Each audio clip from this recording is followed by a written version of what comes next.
আসসালামু আলাইকুম। প্রত্যেককে শুভেচ্ছা জানাচ্ছি মাসুম মাহবুব। প্রিয় দর্শক, দেখছেন ওপেন দাইজ ইউটিউব চ্যানেল এবং মাসুম মাহবুব ফেসবুক পেজ। প্রিয় দর্শক, বাংলাদেশকে নিয়ে একটা গভীর ষড়যন্ত্র চলছে। যারা আমার কাছ থেকে সবসময় আন্তর্জাতিক খবর দেখতে চান, আমি তাদেরকে একটা কথা বারবারই বলি, সবার আগে নিজের দেশ। আমার দেশ যদি ভালো না থাকে, সেক্ষেত্রে আমি আপনাদেরকে আন্তর্জাতিক খবর দিয়ে কী করব? কোথায় ফিলিস্তিন, কোথায় ইরান, কোথায় ইসরায়েল, কোথায় তুরস্ক? কিন্তু নিজের ঘরে যদি আগুন জ্বলে, সেক্ষেত্রে এই আগুন তো আগে আমাকে প্রথমে নেভাতে হবে, তাই না? তো আমার এই কথায় যদি সামান্য এতটুকু আগুনে পানি পড়তে পারে, সে চেষ্টা তো আমাকে করতেই হবে। কি বলেন দর্শক? বাংলাদেশ গভীর সংকটে আছে, গভীর ষড়যন্ত্রে আছে। শেখ হাসিনাকে সরিয়ে আমরা মনে করেছিলাম যে বাংলাদেশের উপর থেকে সকল ফাড়া কেটে গেছে, সকল সংকট কেটে গেছে। আসলে তা কিন্তু নয়। বাংলাদেশের সামনে এখন গভীর সংকট, অমানিসার অন্ধকার দাঁড়িয়ে আছে। যে ছাত্ররা রক্ত দিয়ে বা ছাত্র জনতা রক্ত দিয়ে এই দেশটিকে আবারও স্বাধীন করলেন, এই দেশটি পরাধীনতার দিকে আবার চলে যাচ্ছে। কথায় আছে না, স্বাধীনতা অর্জনের চেয়ে রক্ষা করা বেশি জরুরি বা বেশি কঠিন। দুটোকেই আমরা যদি মাথায় নিয়ে দেখি, এই কথাটি এখন সত্য বলে বিবেচিত হচ্ছে।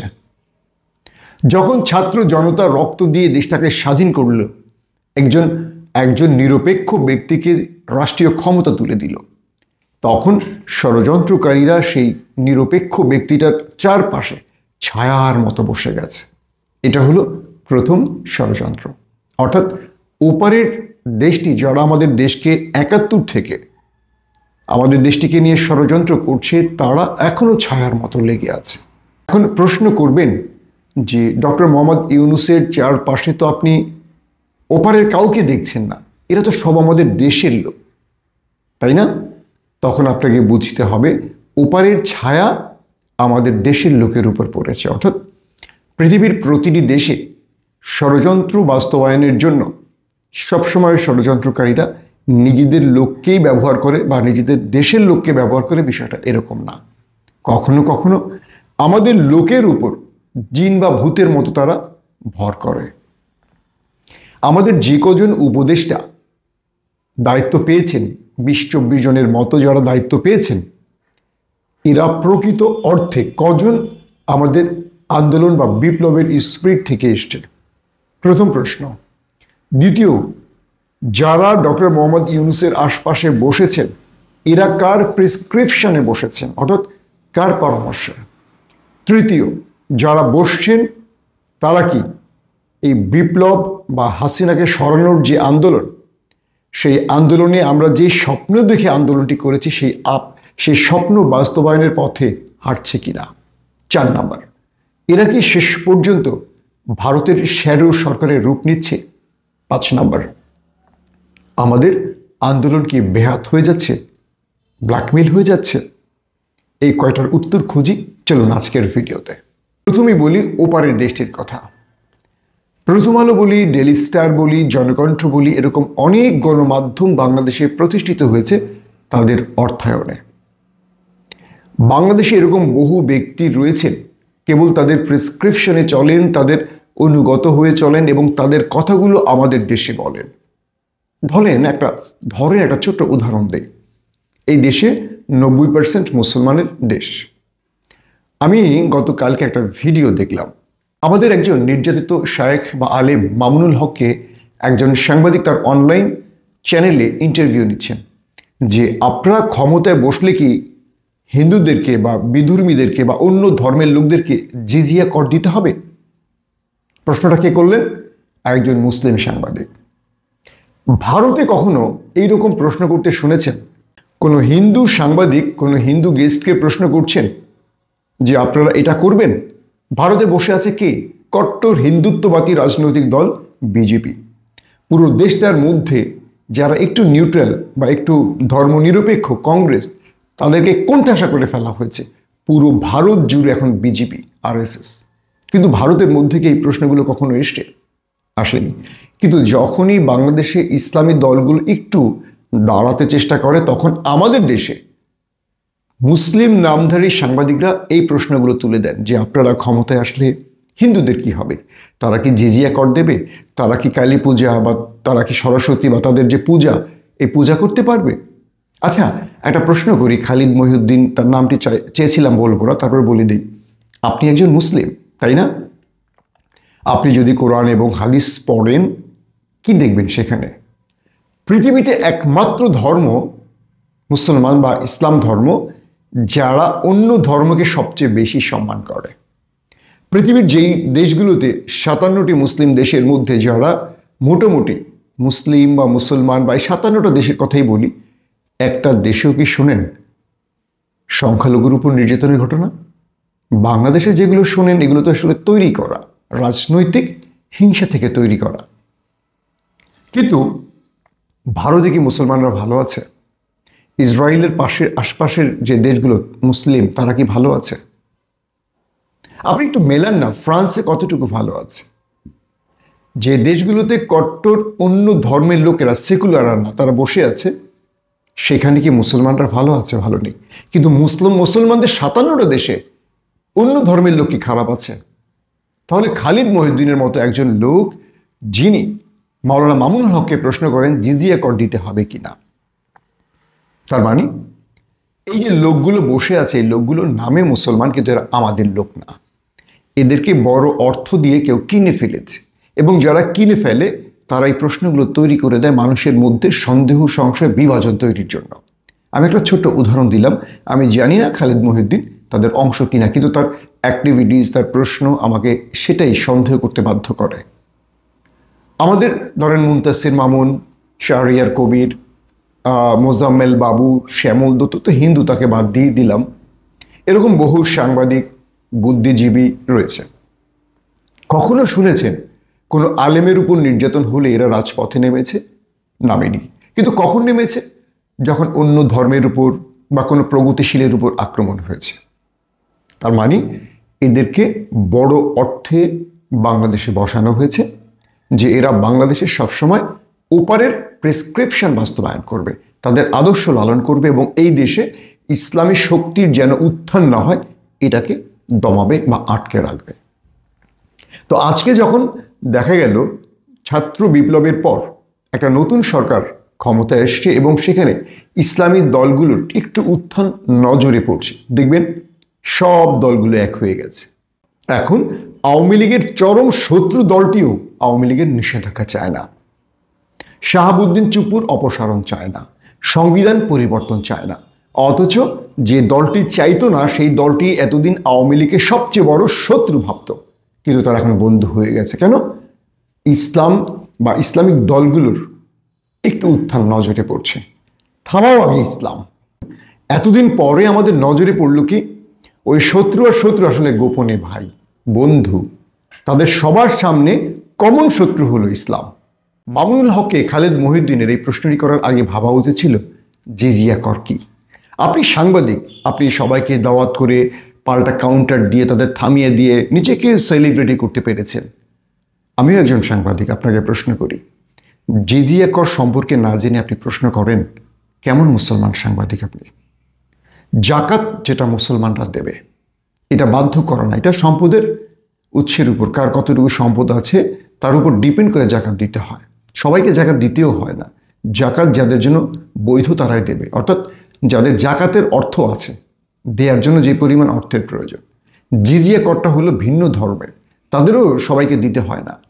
যাদের ওই জাকাতের মতো ওই পরিমাণ সম্পদ আছে সেখান থেকে রাষ্ট্রের নিরাপত্তার জন্য তারা জিজিয়া কর দেবেন, রাষ্ট্র তাদের নিরাপত্তা দেবে, সকল ফ্যাসিলিটিস দেবে, আর রাষ্ট্রকে তারা জিজিয়া কর দেবেন। আমরা কর দিচ্ছি না, বাংলাদেশে হিন্দুরা কর ভ্যাট দিচ্ছে না, মুসলিম দেশ হলে এটা হবে জিজিয়া কর। এই তো আমরা তাদেরকে নিরাপত্তা দেব, নাগরিকত্ব দেব, সব রকম সুবিধা দেব, যেই সুবিধা আমরাও পাচ্ছি তারাও পাবে। আমরা দেব জাকাত, তারা দেবে জিজিয়া কর। এইটুকু খালিদ মহিউদ্দিন কি বোঝেন না? কিন্তু প্রশ্ন করছেন কি মামুনুল হককে। তার মানে ইসলামকে জঙ্গি, ইসলামকে একটা অন্যরকম কিছু প্রমাণ করতে চাইছে। গেল একটা বিষয়। দ্বিতীয় যে বিষয়টি বললাম যে সকল শত্রু এখন বন্ধু হয়ে যাচ্ছে, ইসলামকে ঠেকাও বা দমিয়ে রাখো এই টার্গেটে। ছাত্ররা এখনো ক্ষমতায় বসেনি বা ছাত্ররা কোনো রাজনৈতিক দলও না।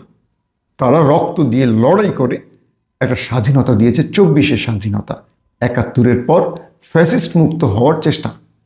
কিন্তু সেই সরকারকে আষ্টে পৃষ্ঠে গিলে ধরেছে, চেপে ধরেছে, ছায়ার মতো ঢেকে ধরেছে কে? প্রথম আলো, ডেইলি স্টার। শুধু প্রথম আলো, ডেইলি স্টার না, প্রথম আলো, ডেইলি স্টার নেপথ্যে একটা তাদের বিশাল সিন্ডিকেট আছে, যেটাকে তারা বিগত সময় ধরে লালন পালন করেছে। আজ তাদেরকে মাঠে নামিয়ে দিয়েছে। প্রথম আলোকে আমরা দেখছি, ডেইলি স্টারকে দেখছি, কিন্তু তাদের যে এজেন্টগুলো, তাদের যে পেলে পোষে এতদিন তারা যে দুধ কলা দিয়ে যে এইগুলোকে পালছে, তাদেরকে এখন ব্যবহার করা হচ্ছে। আর প্রথম আলোকে দুধ কলা দিয়ে পালছে কে? সেই প্রতিবেশী দেশটি। এখন আমাদের আসলে কি করতে হবে? আমাদের ছাত্র জনতা তারা হাসিনাকে পতন ঘটিয়ে মনে করেছে ক্ষমতা বা দেশ মুক্ত হয়ে গেছে। কালকে আমাদের একজন উপদেষ্টা আসিফ মাহমুদ একটা কথা বলেছে যে আমরা শেখ হাসিনাকে সরিয়ে একটা ফ্যাসিস্ট বা একটা ষড়যন্ত্রকারীর গাছ, ধরেন শেখ হাসিনাকে একটা গাছ দিয়ে বুঝিয়েছে, আমরা হাসিনাকে উৎখাতের মাধ্যমে সেই গাছটাকে কেটে দিয়েছি, কিন্তু সেই গাছটার শেকড় এখন বাংলাদেশের রন্ধে রন্ধে মিশে গেছে। সেই শেকড় এখন উৎপাটন করতে হবে, মূল উৎপাটন করতে হবে। বিষয়টা বুঝতে পারছেন? আমরা কি সেটা করছি? আজকে আমাদের আন্দোলন করতে হচ্ছে ফারুকীর বিরুদ্ধে, তাই না? অথচ দেখেন, আমরা আন্দোলন করে সরকারকে তৈরি করেছি, আবার আমাদেরকে এখন আবার আন্দোলন করতে হচ্ছে ফারুকীর অপসারণে। তার মানে আমরা দৃশ্যত বারবারই বিরোধী দলই আছি, আমরা সবসময় নির্যাতিত মানুষের কাতারে আছি। এখন আসলে আমাদের করণীয় কি? খেয়াল করে দেখেন, কয়েকটা বিষয় মাথায় রাখেন। বৈষম্য বিরোধী ছাত্রদের খুব সতর্ক পদক্ষেপ নিতে হবে এবং তাদের সিদ্ধান্তের জন্য তাদের মুরব্বীদের সাথে বসতে হবে। মুরব্বী কারা? যারা ডানপন্থী ব্যক্তি রয়েছেন, যারা দেশকে ভালোবাসেন, যারা ওপারের প্রেসক্রিপশনের বাইরে চলেন। বাংলাদেশে এরকম বহু ব্যক্তি আছে, প্রফেসর সলিমুল্লাহর মতো, মাহমুদুর রহমানের মতো ব্যক্তিরা আছেন। তাদের সাথে বসেন, একটা সিদ্ধান্ত নেন, আমরা কিভাবে এই রাষ্ট্রকে তৈরি করব এবং কাদেরকে নিয়ে সেই রাষ্ট্র স্বপ্ন বাস্তবায়ন করব। দ্রুত আমাদেরকে এই উপদেষ্টা মণ্ডলীর মধ্যে একটা বড় অভিযান চালাতে হবে। আমরা কিছু লোককে রাখবো, কিছু লোককে সরিয়ে দেব। এই সরকার তো 5 বছর থাকবে না, একটা লিমিটেড সরকার। 3 মাস হয়ে গেছে এই সরকারের। এখন মূল্যায়ন করতে হবে কাজের, কার কাজ কতটুকু হয়েছে, কে কতটুকু সফল হয়েছে। সফল ব্যক্তিদের রাখুন, বিফল ব্যক্তিদের সরিয়ে দিন। যাদেরকে নিয়ে সমালোচনা হচ্ছে তাদেরকে এখনই সরিয়ে দিন। এটা নির্বাচিত সরকার নয়, বিশেষ সময় একটা বিপ্লবী সরকার, এবং এই সরকারটাকে বিপ্লবী সরকারের রূপ দিতে হবে। নাহিদ ইসলাম বলি, আসিফ মাহমুদ বলি, মাহফুজ আলম বলি, সার্জিস হাসনাত বলি, এই কজনের দায়িত্ব না এই রাষ্ট্রটাকে এখন দাঁড় করে রাখা? আমাদের সবার দায়িত্ব। আমাদের ইসলামী দলগুলোকে এখন কি করতে হবে? প্রত্যেকে একজোট হতে হবে। যতগুলো ইসলামী দল আছে তাদেরকে সবাইকে একজোট হতে হবে। কারণ আমি মনে করি এই দেশ নিরাপদ থাকবে ইসলাম বিশ্বাসী লোকদের উপর। কারণ চারপাশে যাদেরকে এতদিন আমরা ভালোবেসেছি, যাদের পেছনে দাঁড়িয়েছিলাম, যাদের জন্য গলা ফাটিয়েছি, যাদের জন্য লড়াই করেছি, দেশ ছেড়েছি, জীবনটাকে 15 বছর 16 বছরের জন্য একটা ভয়াবহ দুর্বিষহ অবস্থানে ফেলে দিয়েছি, তারা কি আমাদের পথে হাঁটছেন? তারা কি আমাদের কথা বলছেন? আজ তাদের কথাগুলো মনে হচ্ছে ওপারের কথা। প্রিয় দর্শক, তাহলে এখন করণীয়টা কি? আসেন কয়েকটা করণীয় জেনে নেই। প্রথমে, ডক্টর মোহাম্মদ ইউনূসকে বা তার আশপাশে যতগুলো ওপারের এজেন্ট দাঁড়িয়ে গেছে তাদের সবাইকে সরাতে হবে। ডক্টর ইউনূসের আশপাশে বিপ্লবী চেতনার ব্যক্তিদের বসাতে হবে। ডক্টর মোহাম্মদ ইউনূসকে যারা পরামর্শ দিচ্ছেন, এই পরামর্শদাতাদের মধ্যে আমাদের লোক ঢোকাতে হবে এবং ওদের লোকগুলোকে সরাতে হবে। উপদেষ্টা মণ্ডলীর মধ্যে পরিবর্তন আনতে হবে।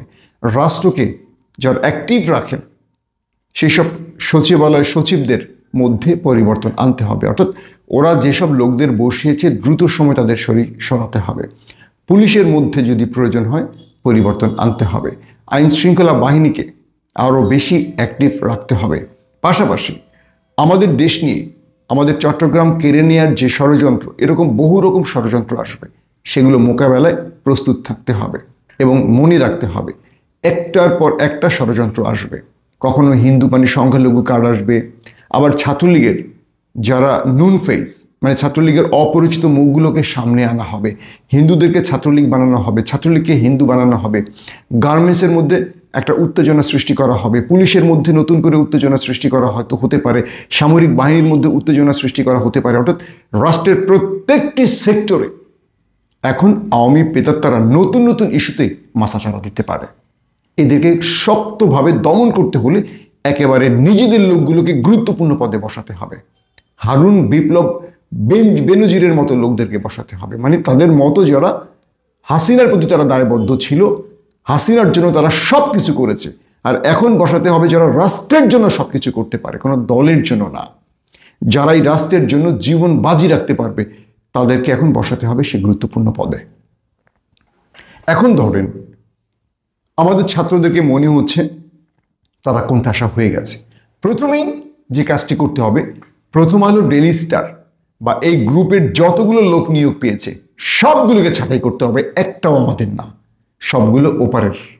এরা ওপারের প্রেসক্রিপশন বাস্তবায়ন করবে। খেয়াল করেন 3 মাসে এই সরকার যথেষ্ট বিতর্কিত হয়ে গেছে, 3 মাসে এই সরকারের জনপ্রিয়তা ক্রমান্বয়ে নিচে নেমে গেছে। এটা কার লাভ? এটা হাসিনার লাভ। অর্থাৎ আওয়ামী লীগ এখন বলতে শুরু করেছে, দেখেন আমাদের 15 বছরে আপনারা ভালো ছিলেন, আর এখন কেমন আছেন? আপনারা কাদের পেছনে আন্দোলন করেছেন? এত মানুষ জীবন দিল এদের জন্য? ছাত্ররা দেশ চালাবে? ছাত্ররা যেন ব্যর্থ হয় এটা বাংলাদেশের প্রধান বড় দলগুলো সবাই চায়, কারণ ছাত্ররা ব্যর্থ হলেই তো তারা ক্ষমতায় বসতে পারবে। তারা কি কখনো সফল ছিল? এই প্রশ্নের উত্তর কেউ দিতে পারবে না। বাংলাদেশে বড় যে দলগুলো তারাই তো ক্ষমতা ছিল গত 53-54 বছর, তারা কি কোনো দিন মানে সফল হয়েছে? লুটপাট কার আমলে হয়নি বলেন? একজন মামুলি ব্যক্তি নেতা হয়ে 1000 কোটি টাকার মালিক হয়ে যান, কোন দলের নেতা গরিব আছেন বলেন তো? কে মাওলানা ভাসানীর মতো নিজে বসে নিজে রান্না করে খেয়েছেন? দেশে বিদেশে গ্রামে সব জায়গায় একাধিক দেশে তাদের সম্পদের পাহাড় আছে, সব দলেরই। তার মানে এই দেশে যারা রাজনীতি করে লুটপাটের জন্য। এখন কি করতে হবে আসলে? আমাদের দ্রুত আমাদের মধ্যে একটা ইউনিটি তৈরি করতে হবে, আবারও ছাত্রদের রাজপথে রাখতে হবে। যেই জায়গাগুলো দখল করে ফেলেছে শত্রুরা, সেই দায়িত্বশীল ব্যক্তিদের সরানোর জন্য আবারও রাজপথে নামতে হবে। এবং যে প্রেশার গ্রুপ তৈরি করেছে বৈষম্য বিরোধী ছাত্র আন্দোলন, এটা নিছক প্রেশার না, এটাকে শক্ত প্রেশারে নিয়ে আসতে হবে। কেন আমাদের শহীদদের পরিবার, কেন আমাদের নির্যাতিত পরিবার, আহতদের পরিবার রাজপথে নামবে? অধিকার আদায়। সরকার তো তাদের ঘরে তাদের অধিকার পৌঁছে দিয়ে আসার কথা, তাই না? দেখছেন, আমরা তো দেখছি যে যারা আহত হয়েছে, যারা নিহত হয়েছে, তাদের পরিবার এখন রাজপথে নেমেছে তাদের অধিকার আদায়ের জন্য, তাদের প্রাপ্য চাওয়ার জন্য। এটা তো তাদের প্রাপ্য না। একটা মানুষ জীবন দিয়েছে, তার ঘরে আপনি 1000 কোটি টাকা দিলেও কি সেই মায়ের বুক পূরণ করতে পারবেন যেটা খালি হয়েছে? যে ছেলেটা অন্ধ হয়েছে, পঙ্গু হয়েছে, যে জীবনে চোখে দেখবে না, তাকে আপনি পুরো পৃথিবীটা দিলেও তো লাভ নেই। কিন্তু দেখেন তাদেরকে অবহেলা করা হচ্ছে। তারা আজ রাজপথে নেমেছে কারণ তাদের কেউ খোঁজ খবর নিচ্ছে না। এটাকে বিপ্লবী সরকার বলে? অর্থাৎ আমি মনে করি এখানে ছাত্রদের দোষ না, সব দোষ ছাত্রদের দিলে হবে না। এখানে তাদেরকে ব্যর্থ করার জন্য একটা গ্রুপ বসে গেছে, আর ছাত্ররা কি করছে? একটা দেয়ালের মধ্যে আটকে গেছে। তাদেরকে এখন পরামর্শ দিলে তারা শোনে না। তারা চিন্তা করে মাসুমে পরামর্শ দেওয়ার কে, পিনাকি পরামর্শ দেওয়ার কে? পরামর্শের জন্য তো আসিফ নজরুল আছেন, পরামর্শের জন্য তো প্রথম আলো, ডেইলি স্টারের বিজ্ঞ লোকগুলো আছে, মোচওয়ালা লোকগুলো আছে, তাই না? বাংলাদেশ এভাবেই ধ্বংস হয়, বাংলাদেশকে এভাবেই বিপদে ফেলানো হয়। আপনারা যারা বসে আছেন, গুরুত্বপূর্ণ পদে বসছেন, আপনারা বোঝেন যে আপনাদের ক্ষমতার চেয়ারটাকে ঘুনে খেয়ে উপরের দিকে আসছে, যে কোনো সময় ভেঙে পড়ে যাবে। আজকে এই ছাত্ররা ব্যর্থ হওয়া মানে আওয়ামী লীগ যে সফল ছিল সেটা প্রমাণ হওয়া।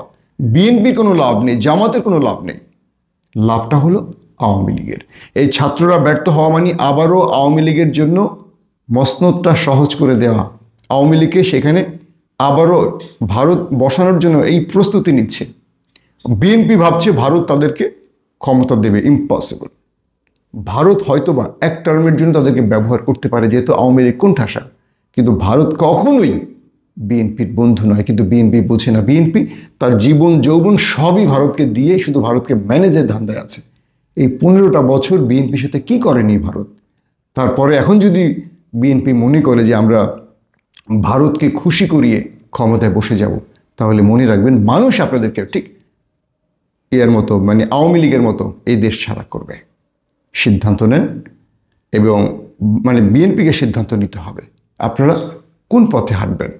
আর আবারও বলছি, আমাদের যারা এখন রাষ্ট্র পরিচালনায় রয়েছেন, ছাত্ররা বিশেষ করে যারা এই আন্দোলন সফল করেছেন, আপনারা বিভিন্ন সেক্টরকে বিভিন্ন কমিটিতে ভাগ করেন এবং শ্যাডো সরকার তৈরি করেন, শ্যাডো মিনিস্ট্রি তৈরি করেন।